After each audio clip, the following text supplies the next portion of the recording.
o discurso do Bolsonaro é um discurso falacioso, é um discurso que mistura parte da realidade com uma visão mítica, uma visão falseada das realidades.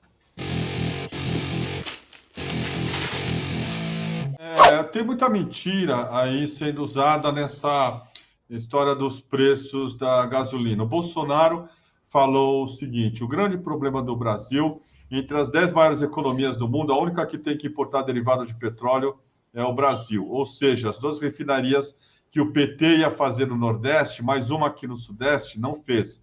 Uma roubalheira terrível, mais de 100 bilhões de reais jogados fora.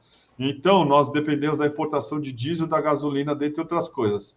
Se lá atrás o PT tivesse feito seu trabalho, não tivesse endividado a Petrobras em mais de 900 bilhões de reais, não estaríamos em uma situação tão complicada. Esse discurso é repetido ad nauseam pelos bolsonaristas. O que tem aí de verdade, o que tem de mentira e por quê, Gabriel?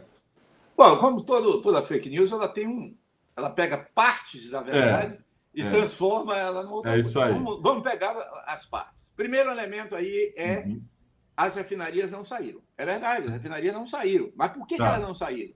Por quê? Elas não saíram por duas grandes razões importantes. Primeiro, porque a economia brasileira estava aquecida. E, portanto, a indústria brasileira de fornecedores do setor de petróleo e gás, em particular no pré-sal, mas também na área de refino, estavam muito aquecidas. Então, os preços subiram, não pela corrupção, mas os preços subiram por um aquecimento do mercado de engenharia no Brasil. E no Brasil só não, porque isso também aconteceu com o mundo. E você, mesmo tentando atrair empresas internacionais, você não conseguia baixar os preços. Então, consequentemente, você teve um aumento real dos custos importantes das refinarias. Mas não esse volume que ele está mencionando, porque esse volume é falso. É falso por várias razões. É falso porque os cálculos que estão sendo feitos são cálculos que não levam em conta a depreciação cambial que ocorreu no período e que impacta fortemente os custos em reais quando se faz a análise do custo em dólar e vice-versa. É falso porque coloca uma série de ajustes contábeis que a Petrobras fez, fazendo a partir de expectativas futuras do rendimento das refinarias, trazendo a valor presente como manda a regra contábil, dando prejuízo no curto prazo, que não tem nada a ver com o custo de construção, não tem nada a ver com a corrupção. E, portanto, ele confunde uma opção de coisa para botar esses números altos.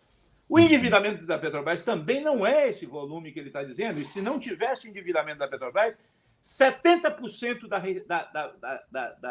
da produção da Petrobras hoje vem do pré-sal. E o pré-sal foi construído com base nesse endividamento. Então, esse endividamento foi feito para viabilizar a produção do pré-sal brasileiro e, portanto, não é verdade que as refinarias não saíram por causa da Petrobras. A Petrobras do tempo de Lula.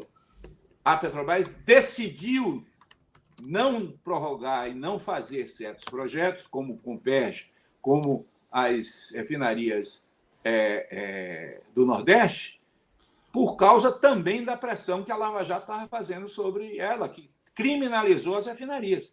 Transformaram as refinarias num ato de corrupção, quando, na realidade, tinha corrupção, mas ela era o rabo do cachorro, não era o cachorro todo. Portanto, a proporção da corrupção era muito pequena relativamente ao volume de recursos envolvidos nesses projetos. Portanto, o discurso do Bolsonaro é um discurso falacioso, é um discurso que mistura parte da realidade com uma visão mítica, uma visão falseada das realidades. Perfeito. O Moro também culpou o Lula e o PT. Ele disse assim: sabe por que a gasolina, o gás e o diesel estão caros? Porque esse Brasil tinha uma grande distribuidora chamada BR, que foi privatizada, e agora você tem empresas importando gasolina dos Estados Unidos em dólar, enquanto temos autossuficiência e produzimos petróleo em reais. Sabe por que a Petrobras ainda existe, Lula? Porque a Lava Jato impediu que o governo do PT continuasse saqueando e desviando recursos da maior estatal do Brasil. Segundo ele, se não fosse a Lava Jato, talvez a Petrobras nem existisse mais. Felizmente, mudamos o rumo dessa história. Queria o seu comentário sobre isso. Outra falácia. Quer dizer, você observa o seguinte: a Petrobras, no balanço de 2014 para 2015, ela reconhece que a corrupção custou a Petrobras, de 2004 a 2014, custou 6 bilhões de reais. 6 bilhões de reais é muito dinheiro. 6 bilhões de reais, não há dúvida nenhuma que é um volume de recursos muito grande. Portanto, a corrupção teve impactos importantes. Agora, quando você bota isso relativamente ao faturamento da Petrobras desse período, a Petrobras de 2004 a 2014 faturou quase 3 trilhões de reais. Quando você coloca 6 bilhões sobre 3 trilhões, isso dá menos de 0,25% do faturamento.